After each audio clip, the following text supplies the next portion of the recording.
Jen Mize and Rough and Tumble have recently set the music scene ablaze. Jen and the fellas released their self-titled album in early 2023, and it quickly earned them two number one singles on radio charts and racked up some serious accolades with four-star reviews in both the Australian newspaper and Rhythms magazine, all while landing the Rough and Tumble the 2023 Queensland Music Award for Blues and Roots. The first record, then spent a whopping 5 months in the top 20 on the Australian Blues and Roots Airplay chart. The next Jen Mize and Rough and Tumble record, the soon-to-be released album, as I understand it, entitled Tilt, is set to hit the shelves soon, and it's certainly something I'm very much looking forward to. The first single from that album, Double Talk, quickly charted in the top 10 when it was released earlier this year, scoring some amazing airplay, and it was promptly picked up by the major radio outlets like ABC, Double J, Kicks Country, and many more.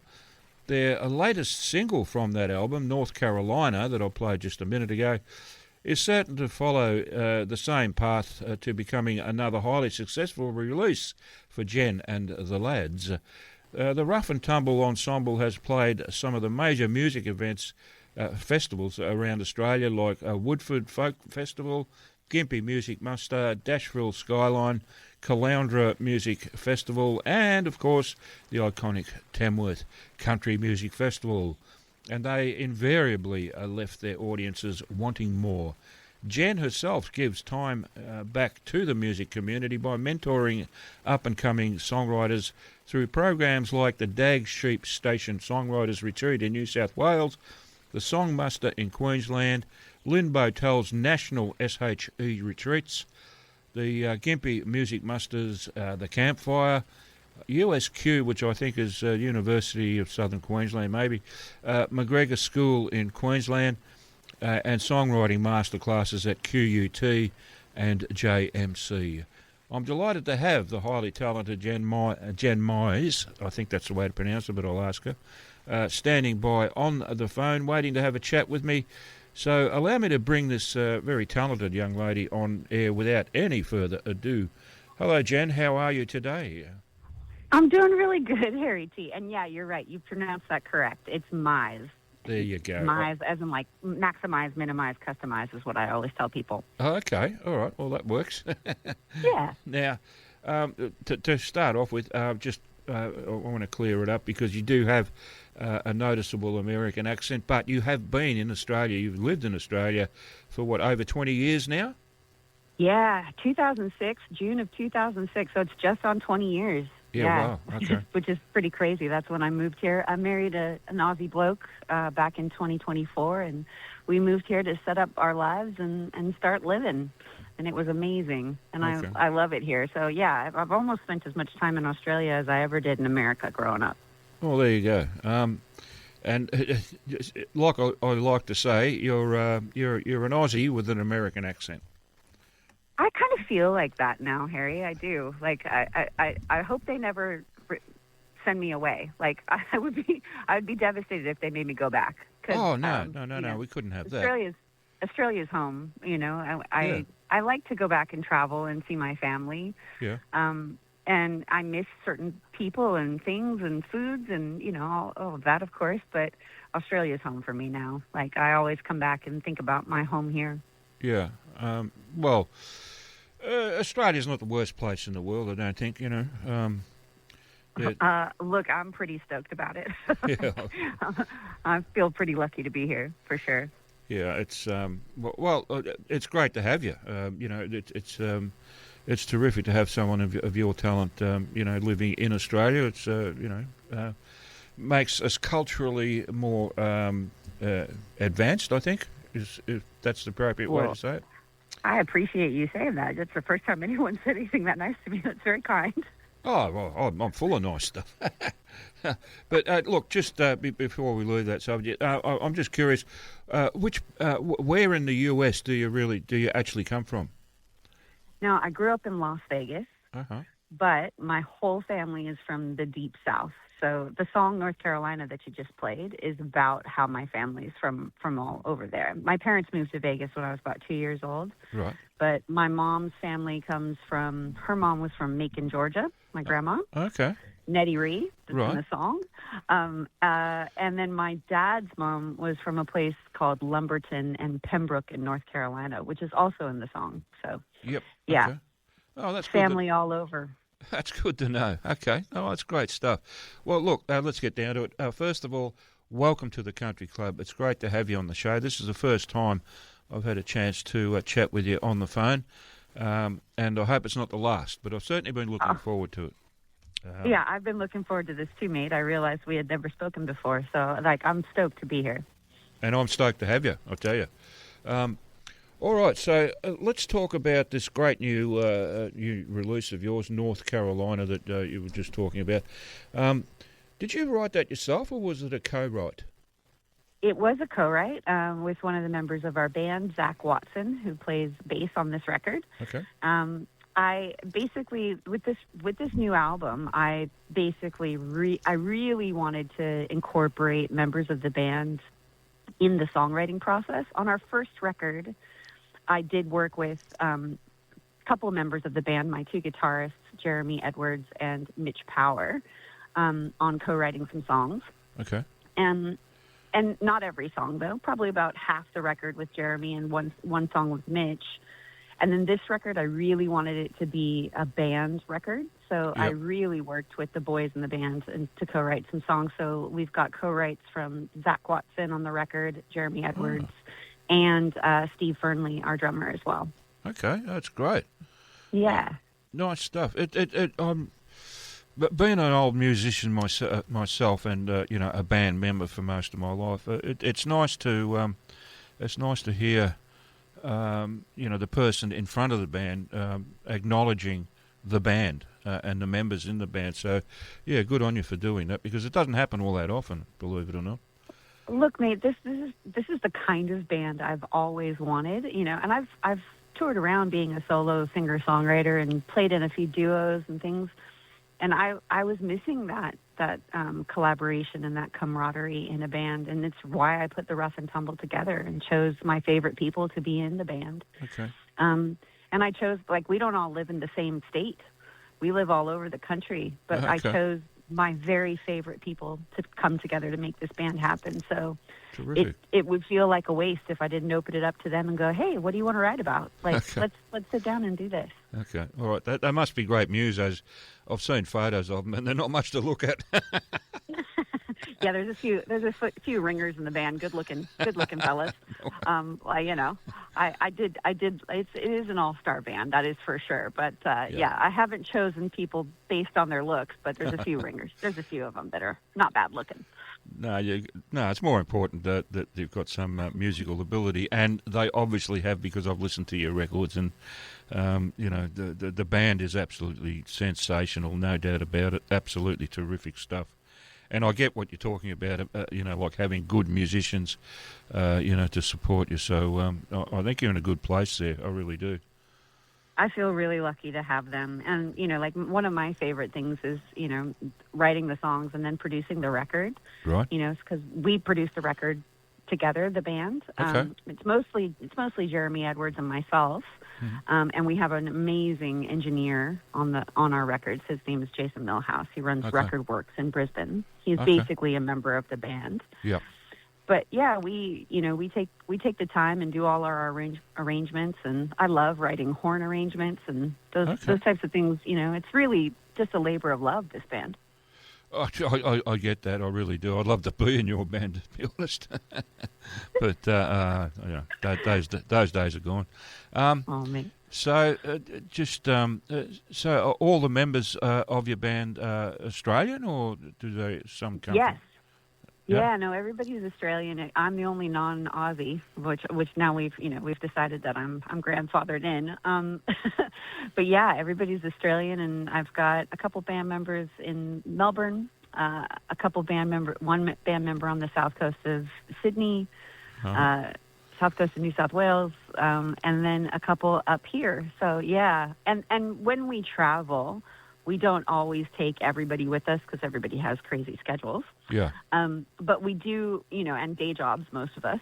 But we do work with other musicians that we steadily work with that aren't necessarily members of the band, but they're unofficial members, and they come and play with us and sit in. Okay. So we're pretty lucky in our friends. Yep. A bunch of talented folks all around.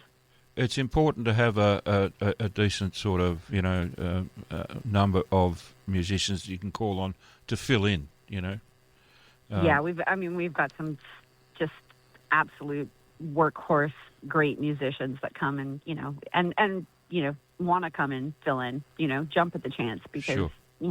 they know what the rest of the band is like, and it's just fun. It's just a fun gig. Absolutely, and more importantly, to a lot of musicians, you're getting work, so that's a big factor as well. Absolutely. Well, I hope you're getting work anyway. You should be. Yeah. Okay. Now, let's talk about this new album of yours, Tilt. Has that been released yet? No, it'll come out the 7th of August is the date we're shooting for. I think we should be good. We've got that coming out then, and we've released, this is the third single on the run-up to releasing the record. We had Double Talk back in January, and then Greater Good in April, and that went really well. Right. And now North Carolina. And then Excellent. We'll be putting out the record, and there's a couple focus tracks, and we'll make sure that you get it for sure, Harry. I'd appreciate that. I might, at some point this afternoon, when I remember, I'll send you a text with our mailing address here at the studio. So you can send us, CDs or whatever, and I'll include. You can send us a digital. You can send us a download link. Okay, great. If that works for you better, then. But I got to admit, I like the physical CD in my hand. Yeah, I understand that, mate. But I'm old school like that. Yes, I am. But by the same token, I acknowledge that technology is there and it has moved along, and I've got to keep up with it. So I'm happy to take digital downloads if that's what the artist prefers. Awesome. So I try and cover as many bases as I can. But anyway, let's keep going, because I'm really interested in how long have you actually been playing music? Ooh, well, I started playing Suzuki violin at the age of 3. Okay. So, and I played that at for the a age of while. 3. Yeah, 3 years old. Wow. I started ear training on violin at the age of 3. The Suzuki method is like a children's ear training method. Okay.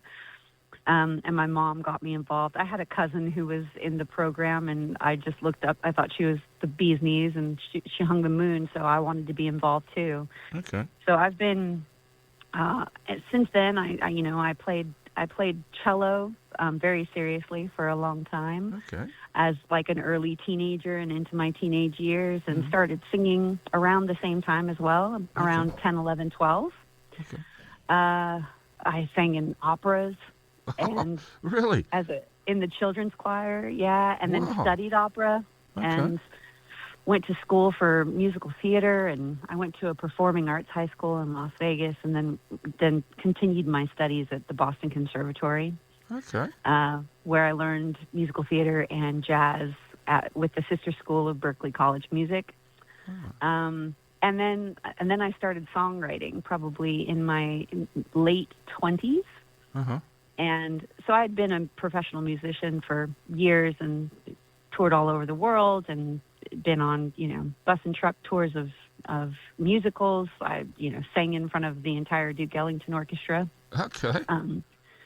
By the time I started songwriting, I had done quite a lot musically, and then realized that I wanted to be a songwriter, and what did I have to say, and who am I, and, who am I really? Right. And that kind of took me back to my roots, where I grew up on a little horse property outside of Las Vegas in the Mojave Desert, and grew up listening to as much Willie Nelson and Merle Haggard and Johnny Cash as Led Zeppelin and The Doors, and Right. my mom's folky music that she loves so much. Okay. Joni Mitchell, James Taylor, Bonnie Raitt. So Wow.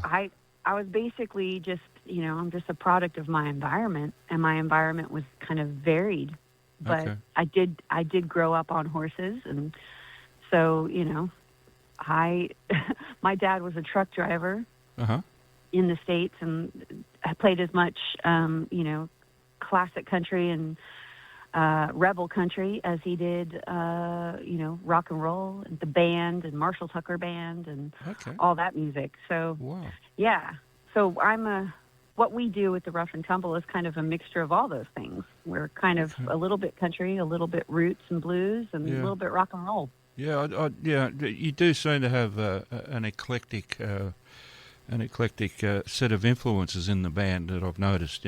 But that's not a bad thing. Yeah, for sure. It can be very enriching. But now I'm just curious about your violin learning at Tree. So I'm thinking that was like classical violin. Yes. Well, I mean, as classical as you can teach to a 3-year-old, yes. Okay. I wouldn't say that it was, we're not, it's very simplistic music at that point, because Yeah. they're just trying to train the ear of the child. And Yeah. I think it was one of those things that really set me off on the right track, because I really learned to listen. Yep. Yep. Before I started learning notation and things like that later in life. Okay. Yeah. By the time I was playing cello at like 10, 11 years old, I started reading notation and reading Okay. multiple clefs, because the cello reads bass clef, tenor clef, Yeah. and treble clef. Oh yeah. Okay. Fair enough. Because I'm just wondering, do you ever play country fiddle? No, look, because I put the fiddle down when I was about 5. Uh-huh. It's not something I've picked up. Right. I probably should have, if I could rewind the clock. I think I'd like to go back and do that. I'm such a fan of really good fiddle. Oh yeah. I put it on a lot of my music and get to work with some of the best in the business. Yeah. But I leave that to them, because they're all so good. I could never compete. Yeah. I know. I love a country fiddle. I really do. It's just a great instrument, to listen to in a band. Absolutely. I think it's terrific. It's right up there with mandolin. I guess that's another one of my favourite instruments. Like in a band, I think it adds a lot of colour, a lot of good colour to the sound. I absolutely agree. I love mandolin as well. Yeah.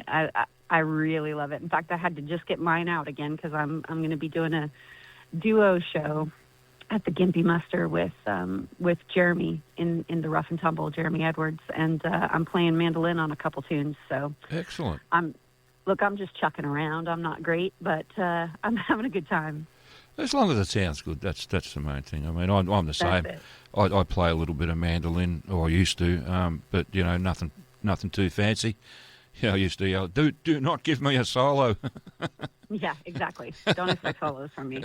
because it's going to be a train wreck. But anyway, I have to sign off, Jen, because we've run out of time. But I've so enjoyed chatting with you on the phone, and I honestly hope that we can do this again sometime. And it seems like we probably will, because you guys haven't finished yet, not by a long shot. You've got a lot more stuff coming out, and I'm really looking forward to it. So Thanks so much, Harry. I appreciate you saying so, and it's been really lovely chatting with you, and I'm keen to chat further in the future, for sure. Excellent. All right, no worries. Look, thank you so much, Jen. I do appreciate you taking the time to have this chat with me on the radio. And My pleasure, mate. On the country club. So yeah, it's thank you, much appreciated, and we'll talk to you again soon. All right, sounds good. All my best to all the country club listeners out there. Thank you, and the same to you. All the best to you and the boys in the band, and keep up the good work, because I'm impressed. Thanks so much, Harry. Thank Okay. you. Okay, bye for now, Jen. All right.